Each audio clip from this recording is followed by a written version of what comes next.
Warning, while the following program was intended to be for all ages, certain parties were too immature for that. So, unfortunately, viewer discretion is advised. So, if you're a worm, is it a good thing or a bad thing if your place is dirty? You know, like they live in the ground, right? If somebody comes by unexpectedly, they go, "Oh, I'm sorry, this place is just a mess." Oh, wow, that was a bad joke. Why is someone who reads a lot called a bookworm? Worms can't read, they don't have eyes. Weak. You know, a lot of people don't know this, but worms actually make great pets. All you need is a bit of dirt and super low expectations. All right, that was pretty good, actually. You ever hear about the breakdancing worm? It was really good at the one move, but not so good at the others. Boo! I don't get it. He was good at the worm. Oh, wow. Boo! Thank you, you've been great. You haven't.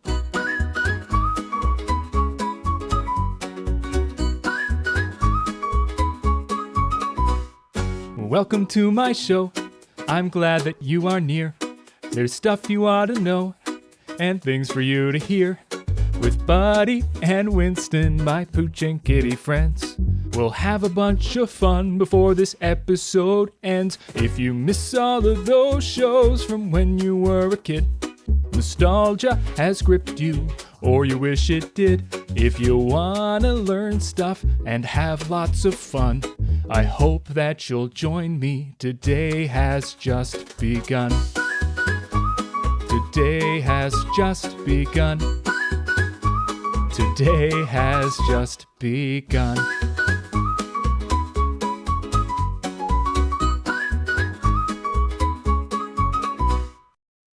Well, hey there, folks. Welcome to the Ronpon Show. Today we're going to learn all about earthworms. Are you ready to get started? Wait, aren't you going to show him your costume? Yeah, no, I don't think so. Oh, come on, it's great. They'll love it. No, it didn't turn out that great. What's going on? Trust me, just go with it. Come on, you worked so hard on it. You might as well show it off. Well, okay, if you think it looks good.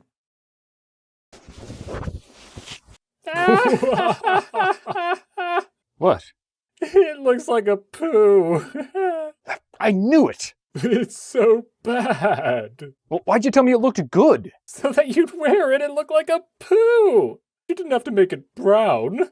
Worms aren't even brown, they're pink. Well, yeah, but I had all this brown material and I just... You, what's that smell? All right, I'm changing. Sorry about that, folks. Okay, are you ready to learn about earthworms? Are you nodding? Should I stop asking you questions because I can't see or hear you? All right, let's go. Earthworms are invertebrates. That means that unlike mammals, they don't have a backbone that keeps their body together. That's what lets them get all wiggly. There are lots of invertebrate animals, like insects, spiders, crustaceans like crabs and lobsters, although they're less wiggly because of the shells. The body of a worm is segmented with all sorts of little ridges along it. The very first segment is called the peristomium, which is where the mouth is. Just above the mouth is a tongue-like thing called the prostomium. Worms don't have as many senses as us humans, since they don't have eyes, nose, ears, hands, so they use this tongue thing to navigate through the ground, feeling their way through the earth. Near the mouth, on the third segment, is where the brain is found. This sends signals all throughout the body along 3 long nerve fibers.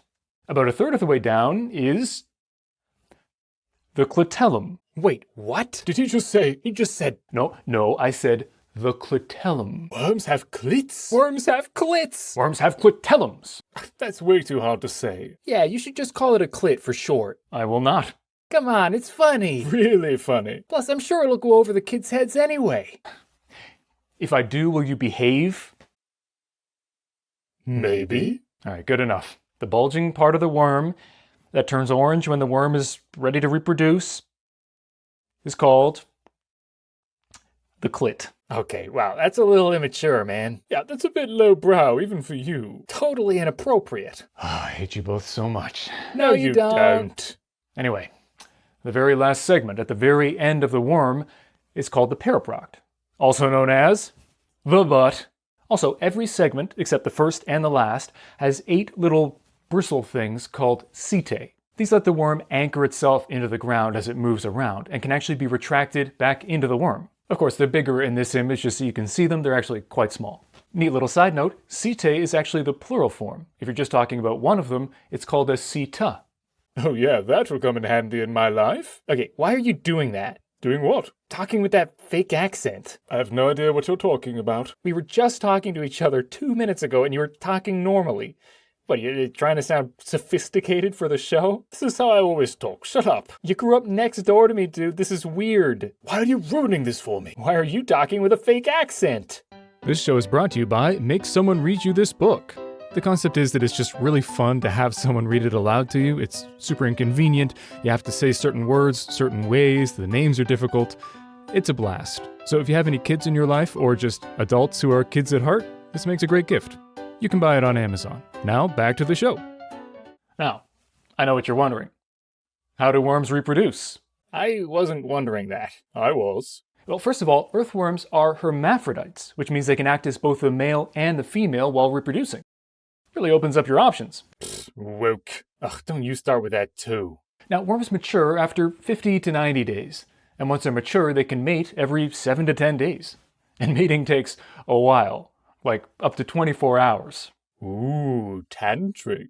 How do they do it? Well, 2 mature worms lie side by side, head to tail, and they touch their sex organs. Wait, they 69 to reproduce? Sounds amazing. Then the male cells on each worm fertilize the female cells on each worm. The worms break apart, secrete a mucousy substance, which creates an egg capsule or cocoon. 7 to 21 days later, tiny white worms emerge from the capsule, and they're completely self-sufficient from day 1. Wow, from day 1? That's crazy. Yeah, he's still not self-sufficient. All right, come here.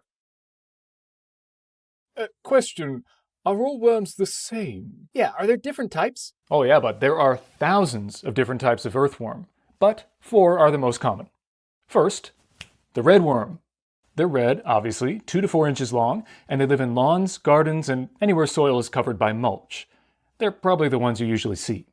Next, tiger worms. They're like the red worm, but they have little rings on them, which make them look striped like a tiger. They're big fans of smelly places like compost, manure, and even sewage. Third, fieldworms. They also live in lawns and gardens, and they're longer, about 4 to 6 inches long, which is really as long as you want it. Any longer than that would just be unwieldy, you know? Is he still talking about worms? Finally, the nightcrawler. These bad boys generally stay below the surface, so you probably won't see them much unless you go fishing because they're quite good as bait. They're a bit redder than the others and juicier. Not that I've tasted them. Well, they sound divine. Now, you may have heard that if you cut a worm in half, it will become 2 worms. Yep, it's totally true. But whoever told you that was a great big phony. Just kidding. Gotcha. It is true that worms have incredible regenerative abilities, but like most abilities, they depend on having a head. I have incredible bowling abilities, but if I didn't have a head, I wouldn't be so good at bowling. So yes, if you cut a worm in half between the clitellum and the paraproct, the side with the head may regenerate the rest of its body and survive, but the side without the head will die. And it's important to note that I said maybe. The side with the head may still die, so don't just be cutting worms in half for the fun of it, because you might just be killing worms. So if you see somebody about to cut a worm in half, tell them no! You might kill that worm! Once upon a time, there was a worm named Herman.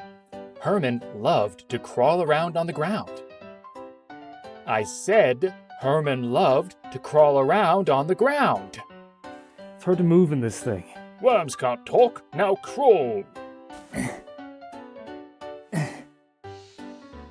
As I was saying, Herman loved to crawl on the ground. He also loved eating dirt. Oh, you gotta be kidding me. Go on, Herman. Eat the dirt. Eat the dirt, Herman. Eat the dirt, Herman.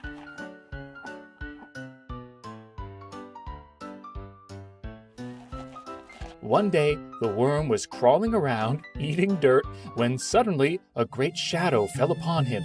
It was a horrible man with a giant knife. Herman began crawling for his life to escape his attacker, but it was no use. The man lifted his knife and...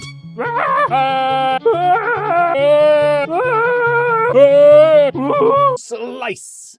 But wait, Herman was in luck. The man had cut well below the clitellum. Clit! So slowly, Herman was able to regrow the rest of his body.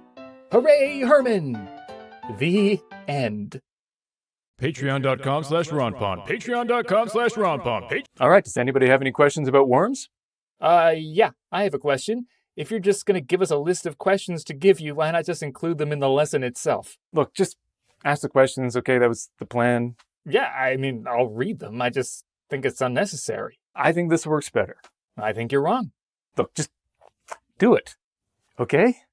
Fine. How do worms breathe? Well, unlike humans, worms don't actually have a respiratory system. They don't breathe with their lungs, like humans. They breathe through their skin. But it's important to note that they need to be a little bit moist in order to breathe properly. If they're not wet enough, they should try rubbing their clit. You're never letting that one go, are you? Nope. How do earthworms move around? Ugh, that accent is so annoying. Oh, shove it up your ass. Great question. They move with the help of their setae. So what they do is they contract really small, and they grab onto the ground with the setae in their bottom half. Then they expand really big and grab on with their top half. Then they contract again, and the bottom half comes up to meet it. And then they expand and contract and expand and contract until they get where they need to go. Pretty nifty, huh? How do they tunnel through the ground? Another excellent question. It's weird that the tunnels don't collapse around them, you know? What actually happens is as they dig through the ground, the worm secretes a mucus, and it acts like a cement on the tunnel. That way it stays together and the worm can actually use it multiple times. Why do they come out when it rains? Well, that's a complicated answer. See, for a while, we thought they were just getting out of the ground so they didn't drown with all the new water. But since they breathe through their skin, and they need to be a little moist to breathe, they don't need to worry about drowning quite so much as a human would. Nowadays, a lot of experts think it's just because they can move faster above the ground than they can under the ground. See, normally it's too dry, so it's hard for them to drag themselves along, but when it's wet, they can slide along without having to dig a bunch of tunnels. You know, it's faster to walk through a clearing than it is to hack your way through a jungle. Now, one other possibility that experts do put forth is that the worms feel the vibrations through the ground of the rain and they think it's a predator. And they do tend to move up and away when they feel a predator coming, so this could have some merit. However, they've been around for quite a while. You'd think they'd figure out what a predator actually feels like, right, in terms of vibrations. Do worms really eat dirt? Yeah, worms eat all sorts of stuff that's found in the ground, from dead leaves to dead roots to manure and various plant debris. As they digest it, the digestive system concentrates various vitamins and minerals, which they then poop out. The poop, also called worm castings, its poop, actually helps the soil around it be more fertile for plants, since things like nitrogen and phosphorus are more readily available. But that's not all they do for plants. Their tunnels actually allow water to get deeper faster, and they allow roots to penetrate into the soil deeper. Plus, when a worm dies, it decomposes really quickly, which further helps the soil, which in turn helps the plants. Hurrah for worm poop! You're getting too into this stuff. Stop humoring him. I don't know. I think it's neat. This episode also brought to you by Ronpon's Nursery Rhymes for Sarcastic A-Holes. This is the first book I made. It's kind of for older audiences, as the title would suggest, but it's not super inappropriate or anything. I don't know, the illustrations aren't quite as good as make someone read you this book, but it's fun. So if you're looking to support the channel, you can pick that up on Amazon as well. Hey, so we wrote a song for the occasion. Oh, really? That's actually pretty sweet. Unless the song's a ploy and it's actually super inappropriate. What? No, it's just a song about worms. The various parts of a worm. I hope so. All right, have at her.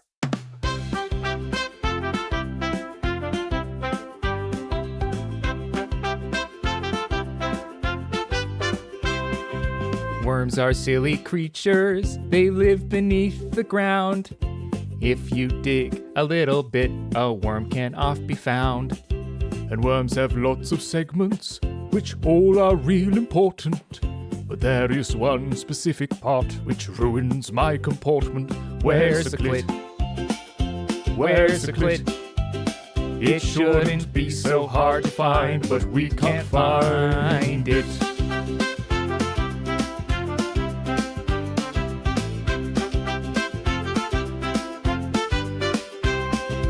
First there's peristomium, which really is a treasure.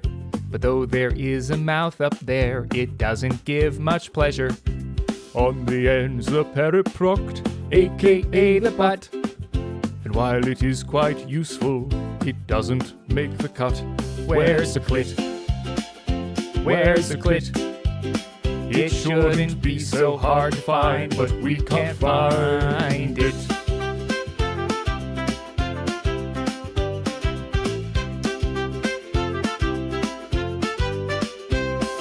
Somewhere in the middle is the part I so desire. The rest is second fiddle, as the clit's what I require. It really should be simple. It swells when it's excited. Oh my goodness, there it is. My wife will be delighted. His wife will be delighted. There's the clit. There's the clit. It took a bit of work to find, but it was worth it. There's the clit. There's the clit. It took a bit of work to find, but it was worth it.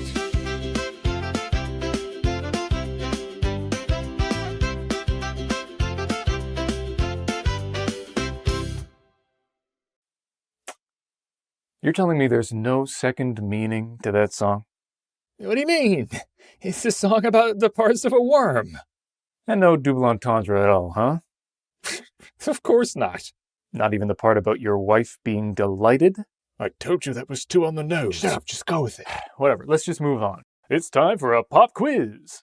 Well, we're just about done, so let's see how well you two have been listening. And you as well. Question 1. Is a worm a vertebrate or an invertebrate?